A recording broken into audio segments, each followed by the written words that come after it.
Islamabad police ने शहबाज गिल को parliament lodges लाकर उनकी मौजूदगी में कमरे की तलाशी ली। पीटीआई रहनुमा के जेर इस्तेमाल कमरे से एक पिस्तौल, satellite phone, 2 mobile phone, cards, passport और लाल रंग की एक डायरी समेत दीगर अशिया बरामद की गई। शहबाज गिल ने पिस्तौल और लाल डायरी से लाताल्लुकी का इजहार किया, ताहम दावा किया कि उन्हें जिनसी तशद्दुद का निशाना बनाया गया। इस्लामाबाद पुलिस ने पार्लियामेंट लॉजेस में शहबाज गिल के जेर इस्तेमाल लॉज नंबर F206 पर छापा मारा। शहबाज गिल को भी हथकड़ियों में साथ लाया गया था। शहबाज गिल की मौजूदगी में कमरे की तलाशी ली गई। पुलिस ने कमरे से एक पिस्तौल, सैटेलाइट फोन, 2 मोबाइल फोन, बटवा, कार्ड्स, पासपोर्ट और लाल रंग की डायरी, USB समेत दीगर अशिया बरामद कर ली। शहबाज गिल ने पिस्तौल और लाल डायरी से इजहार लाताल्लुकी किया, ताहम कहा कि उनके पास AK-47 राइफल है जिसका लाइसेंस मौजूद है।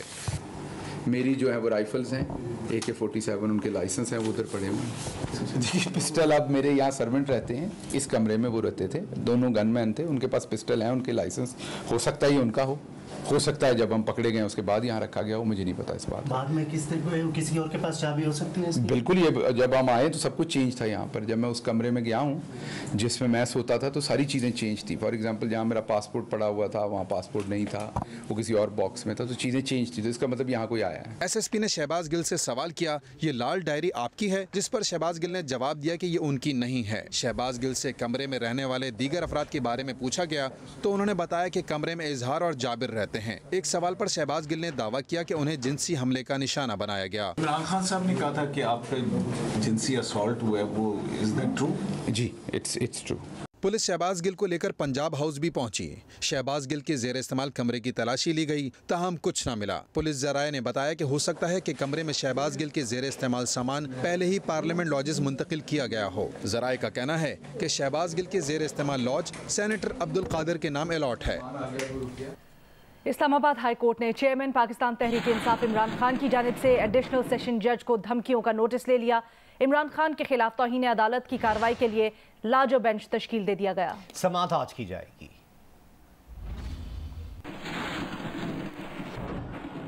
इस्लामाबाद हाई कोर्ट के रजिस्ट्रार ने चेयरमैन PTI इमरान खान की F9 पार्क में की गई तकरीर के दौरान एडिशनल सेशन जज ज़ेबा चौधरी को धमकी देने से मुतालिक नोट कायम मुकाम चीफ जस्टिस आमिर फारूक को भिजवाया। नोट में बताया गया कि इमरान खान ने अपनी तकरीर में एडिशनल सेशन जज ज़ेबा चौधरी के खिलाफ धमकी आमेज बातें की। रजिस्ट्रार के नोट के बाद जजेस ने इस मामले पर मुशावरत के बाद मुतफिका फैसला किया कि इमरान खान के खिलाफ तौहीन अदालत की कार्रवाई शुरू की जाए। अदालत ने तौहीन अदालत केस की समाअत के लिए जस्टिस मोहसिन अख्तर खयानी की सरबराही में लार्जर बेंच तश्कील दे दिया है, जो कि इसकी समाअत करेगा। जस्टिस मियां गुल हसन औरंगजेब और justice Babar Sattar larger bench का हिस्सा हैं। साथ ही रिपोर्टर अवैस यूसुफजई के साथ अब्दुल क़य्यूम सिद्दीकी, जियो न्यूज़, इस्लामाबाद।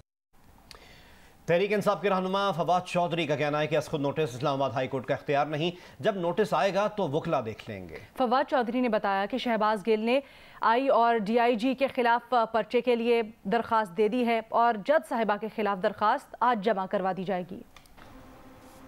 हाई कोर्ट के पास तो इख्तियार नहीं है जो मोटर लेने का, वो तो अभी उन्होंने नोटिस नहीं जारी किया, वो देखेंगे। अगर उन्होंने नोटिस जारी किया तो जाहिर है वहाँ पे हमारा वकील जाएगा और सारे कानूनी मामला जो है वो उसके मुताबिक देखेंगे।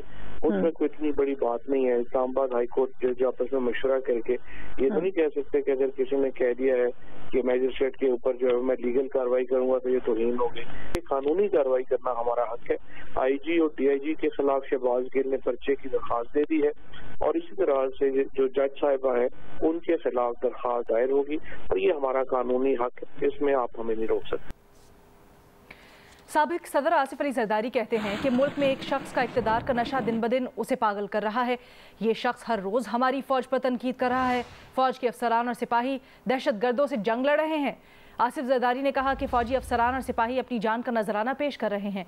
फ़ौज, पुलिस और खातून मजिस्ट्रेट को ये शख्स धमकियाँ देता है। ये शख्स साथ कहता है मुझे गिरफ्तार करके दिखाओ। अदलिया को देखना होगा कि क्या ये शख्स कानून से बालातर है। साबिक सदर ने मजीद कहा कि ये इनके नवाज शरीफ और मरियम बेटी के खिलाफ इंतकामी कार्रवाइयाँ कर सकता है। ये शख्स क्या खुद हर कानून को रोंद सकता है। आसिफ अली जरदारी ने कहा कि इदारों और हुकूमत को अपनी रेट कायम करना पड़ेगी। मौसम का हाल आपको बताएं तो हैदराबाद में एक बार फिर बादल बरस गए। शहर के मुख्तलिफ इलाकों में कहीं हल्की कहीं तेज बारिश हुई है। मजीद तफसीलात जानते हैं अली नईम से। जी अली। बिल्कुल हैदराबाद में एक बार फिर बादल बरस पड़े हैं। हैदराबाद के मुख्तलिफ इलाकों में कहीं तेज और कहीं हल्की बारिश हुई है और कुछ इलाके ऐसे हैं जहाँ पर बादल नहीं भी बरसे हैं। इस हवाले से पता चले कि हैदराबाद के अंदर 19 अगस्त को बारिशों का सिलसिला रुका था। उसके बाद कुछ नशेबी इलाके ऐसे हैं 12 नंबर के इलाके, 8 नंबर के, 4 नंबर के, इन इलाकों में अब भी बरसाती पानी का मुकम्मल तौर पर निकास नहीं हो सका है। कराची में 24 अगस्त की शाम या 25 अगस्त की शाम के दौरान बारिश का इम्कान है। चीफ मेट्रोलॉजिस्ट सरदार सरफराज के मुताबिक कहीं मोतदिल और कहीं तेज बारिश हो सकती है। मानसून सिस्टम मशरकी राजस्थान पर मौजूद है। उनका कहना है कि इस सिस्टम के जेर असर मशरकी सिंध में आज बारिश हो सकती है। कराची में भी आज रात इम्कान हो सकता है थंडरस्टॉर्म का और कुछ बारिश, कुछ थंडरस्टॉर्म और बारिश का, लेकिन कल और परसों ज़्यादा इम्कान है। फिर जनरली तो मॉडरेट बारिश होगी, लेकिन किसी जगह पे किसी वक्त के लिए तेज़ बारिश भी मुतवक्किल है कराची में भी। PTI के रहनुमा लाहौर में प्रेस कॉन्फ्रेंस कर रहे हैं। वो 11.5% होगी और इनका अपना स्टेट बैंक कल कह रहा है कि 20% से ज़्यादा होगी। इसका मतलब है कि जो आपकी जो डेट सर्विसिंग है जो 3.9 ट्रिलियन कह रहे हैं, ये कम से कम 5.5 से 6 ट्रिलियन पे होगी। तो ये एक बहुत बड़ा जो है एक मिनी बजट और आने वाला है। तो अब बातें करते थे बहुत देर से, बड़े इनके सारे के सारे लोग करते थे कि जी डेट छोड़ के चले गए, हमारे पर पहाड़ छोड़ के चले गए। हमारा 4 साल के बीच में जो हमने डेट जो किया था वो 18.4 ट्रिलियन। ये तो अभी आप इनके अपने नंबर्स हैं, ये 20 की बात करते हैं, 18.4। 3 महीनों में इन्होंने 9.7 किया। 3 महीनों में 10 ट्रिलियन के करीब किया इन्होंने। इसी लिहाज से ये अगर गए तो पूरे साल के बीच में ये 20 ट्रिलियन जो है कम से कम करेंगे। तो ये तो इनकी कहानी है। अब डिफ़ॉल्ट कि जी हमने डिफ़ॉल्ट बचा दिया। क्या डिफ़ॉल्ट बचा दिया? एक बात होती है क्रेडिट डिफ़ॉल्ट स्वैप। दुनिया कहती है डिफ़ॉल्ट क्या चांसेस हैं। मार्च में 4% थे, जुलाई में 50%, अभी भी 28%। तो हमने तो डिफ़ॉल्ट नहीं करवाया भाई, डिफ़ॉल्ट तो आप करवा रहे थे। मूडीज़, S&P, फिच, सारों ने आपको डाउनग्रेड कर दिया। तो ये सारा कुछ जो हो रहा है, रिज़र्व जो है 13.8 से 11.4 छोड़ के गए थे। 2.3 वो रोल ओवर होना था चाइना का, वो कर लें। 13.7 से ये 7.8 पे आया। $6 बिलियन के रिज़र्व खा गए हैं। मैं चाहूँगा कि इस वक्त आप अगर इलेक्ट्रिसिटी पे और जो इनकी लोड शेडिंग है उसके ऊपर अगर आप कुछ तबसरा करें। देखें, जिस तरह मईशत के अंदर शौकत तरीन साहब ने बताया कि तमाम इशारिये जो हैं वो डाउनग्रेड हुए हैं और एक तबाही का आलम है इनकी इनकॉम्पिटेंस की वजह से, तो हमारी तवानाई का शोबा भी इनकी नालायकी और नकम्मेपन से महफूज नहीं रहा। पहले तो आप पेट्रोल और डीज़ल की कीमतें देख लें कि 30 से 40% आलमी मंडी में कीमतें नीचे आ गई और 1.5 माह से ऊपर हो गया नीचे आए। पाकिस्तान में कीमतें ऊपर जा रही हैं। क्यों? क्योंकि जून के महीने में जितना तेल चाहिए था उससे तकरीबन 70% ज़्यादा इंपोर्ट कर लिया महंगे दामों पे। अब रिफाइनरियाँ लेटर लिख रही हैं, अटक रिफाइनरी लेटर लिख रही है कि हमारे पास इतना तेल हो गया महंगे दामों लिया हुआ कि हम बंद होने को फिर रहे हैं। तो इसलिए क्योंकि महंगे दामों ज़्यादा तेल लिया और ज़रूरत से ज़्यादा लिया, तो अब जब कीमतें नीचे चली गई हैं तो आपकी इन्वेंट्री फुल पड़ी हुई है महंगे दामों के ऊपर। दूसरी इन्होंने जो हरकत की कि ये जो तेल जब आ रहा था महंगे दामों तो 248 रुपये पे एलसीआर रिटायर की नेशनल बैंक ऑफ पाकिस्तान ने, यानी जो कर मार्केट रेट था एक्सचेंज रेट उससे भी 8 रुपये ज़्यादा। तो जाहिर है कि आलमी मंडी में कीमतें जितनी भी नीचे चली जाएं, जब आप इतनी नाअहली दिखाएंगे तो कीमतें तो ऊपर जाएंगी। फिर आप बिजली में देख लें, पिछले साल, अब ये जुलाई का महीना पीक सीज़न होता है, यहाँ पे सबसे ज़्यादा लोड होता है आपका बिजली का। पाकिस्तान तहरीक इंसाफ के दौर से इस साल पिछले साल के मुकाबले में इस साल जुलाई में 10% बिजली की कम पैदावार की इन्होंने पीक सीज़न के अंदर। हालांकि इस साल बिजली पैदा करने की सलाहियत ज़्यादा है। एक 1200 मेगावाट का न्यूक्लियर प्लांट हम अप्रैल के अंदर कमीशन करके गए थे, वो भी चल रहा है। अगर वो ना चल रहा होता तो 20% कम थी बिजली। तो 10% बिजली की पैदावार भी इन्होंने कम की। अपने दौर में 2013 से 18 में वो जो महंगे तरीन कॉन्ट्रैक्ट्स करके गए थे, वो प्लांट आज बंद पड़े हैं इंपोर्टेड कोल और इंपोर्टेड LNG के, क्योंकि अगर वो चलाएं तो बड़ी महंगी बिजली बनती है। उनके कई 100 अरब रुपए सालाना बंद प्लांट्स के पैसे दिए जा रहे हैं। जो कम कैपेसिटी पे प्लांट्स चल रहे हैं उसका किराया दिया जा रहा है बिजली घरों का। और ये नालायकी, गलत प्लानिंग, गलत मनसूबाबंदी, नकम्मापन, इसका कौन आज खमियाजा भुगत रहा है? आम आवाम खमियाजा इसका भुगत रही है। महंगाई अरूज पे जा रही है, माशी तरक्की की रफ्तार नीचे जा रही है, कंट्रैक्शन की बातें हो रही हैं। हमारे दौर में CPI दो तरह से आप महंगाई मेजर करते हैं, एक सेंसिटिव प्राइस इंडेक्स और एक कोर प्राइस इंडेक्स जो होती है। सेंसिटिव प्राइस इंडेक्स 17% से 42% पे चली गई है और जो कंज्यूमर प्राइस इंडेक्स है CPI कंज्यूमर प्राइस इंडेक्स वो 12% से 24.5% पे खड़ी है इनके अपने आदादो शुमार के मुताबिक। और ये जनाब निकले थे महंगाई मार्च करने। अब ज़रा बिजली के बिलों पे देख लेते हैं।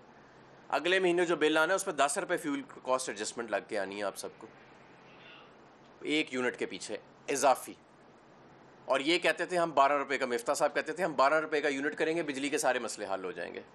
इस वक्त कराची में 50 रुपया फ़ी यूनिट बिजली चली गई है टैक्सेस मिला के। और बाकी जो कौम है वो खुद बाहर निकल रही है, आपके सामने है कि इस वक्त बिजली का जो हिसाब है। बिजली है ही नहीं, आती नहीं है, और जब आती है तो महंगी तरीन है।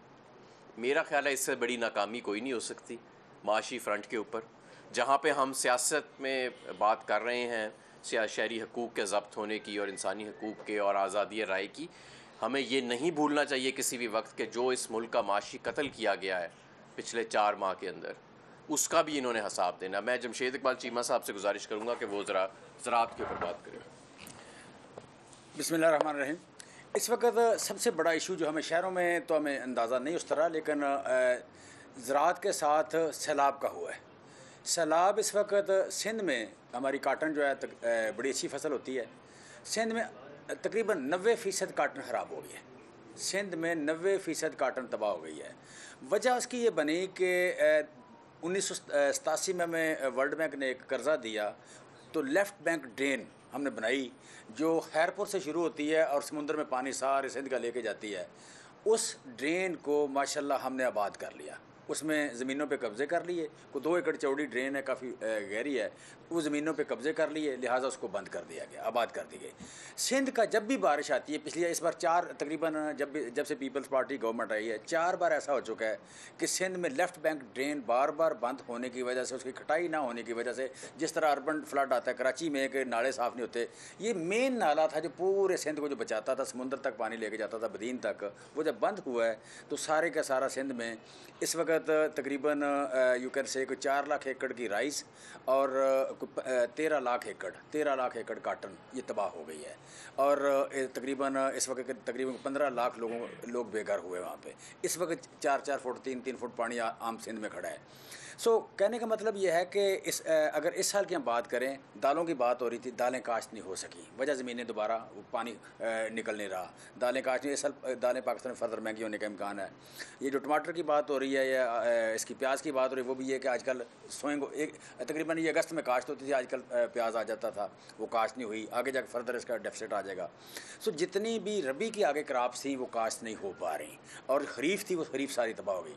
मैं समझता हूँ कि जो हमारे दौर में पिछले साल 6.4 बिलियन डॉलर की हमने एक्सपोर्ट की थी, ज़राअत की या फूड की हमने 6 और टारगेट था 4.8 बिलियन डॉलर के मुकाबले में हमने 6.4 बिलियन डॉलर एक्सपोर्ट की। और जो पहले हम इंपोर्ट ज़्यादा करते थे 10 बिलियन डॉलर से, वो हमने कम करके तकरीबन 8 बिलियन डॉलर पे इंपोर्ट की। हमने इंपोर्ट कम की, एक्सपोर्ट हमने ज़्यादा की, और हमने ज़राअत में बड़े सालों बाद 4.4% ग्रोथ की और आगे बढ़ रही थी। मैं समझता हूँ कि यहाँ इस वक्त 2 जगह पर आप सैलाब ज़्यादा देखते हैं। कि आपको बलूचिस्तान में सैलाब ज़्यादा नज़र आता है, दूसरा आपको सैलाब नज़र आता है सिंध में ज़्यादा नज़र आता है, तीसरा आपको राजनपुर में नज़र आता है। उसकी बुनियादी वजह जो बनी, हमने तकरीबन यू कैन से एक बजट दिया तकरीबन यू कैन से 3000 छोटे डैम का। बलूचिस्तान में 3000 छोटे डैम का बजट दिया, वो प्रॉपर बने नहीं, वो सारे के सारे रुड़ गए, और उसके साथ ही बलूचिस्तान भी रुड़ गया। और सिंध में भी ये हुआ कि सिंध में नारा कैनाल पे 3 डैम बनाए गए, तीनों बह गए। पीछे आप कह लें कि किंजर झील के पास 3 डैम बनाए गए, वो तीनों के बह गए। लिहाजा जितना डैमों पे पैसा था पैसे खा गए, पैसे खा गए और उनकी वजह से सैलाब ज़्यादा बढ़ के पहले पानी इकट्ठा हुआ फिर आगे चला गया। सो काफ़ी ज़्यादा नुकसान हुआ है। लिहाजा हमें फूड शार्टेज का एक बड़ा सीरियस थ्रेट है। और फिर ये इसमें हुआ है खाद हम जो 8,000 रुपये की DAP की बोरी छोड़ के गए थे, इस वक्त है 15,000 रुपये की बोरी। जो हम छोड़ के गए थे 6,000 रुपये की पोटाश की बोरी, उस वक्त 16,000 रुपये की बोरी है। पोटाश और फास्फोरस के बगैर कंसेप्ट नहीं है कि पैदावार हो। दाना जो बनता है, ये फल जो बनता है, फास्फोरस से बनता है। उसकी 37% उसकी यूजेज कम हुआ है, खपत कम हुई है। अगर 37% यूजेज कम हुआ तो इस हिसाब से अगर यूजेज कम होता है या खपत कम होती है तो अंदाज़ा ये है कि इससे पाकिस्तान में 5 मिलियन टन गंदम कम पैदा हो सकती है। 5 मिलियन टन मीन $3 बिलियन। सो काफ़ी ज़्यादा मैं समझता हूँ कि सप्लाई चेन में बहुत ज़्यादा खतरात हैं। इन्होंने ना सिर्फ ये कि बाकी चीज़ें तबाह की हैं, ज़राअत को भी तबाह कर दी। अच्छा जी, ये अपना मुजम्मिल साहब आप ज़रा। जी बिस्मिल्लाहिर्रहमानिर्रहीम। मैं बड़ी मुख्तसर सी बात करूँगा।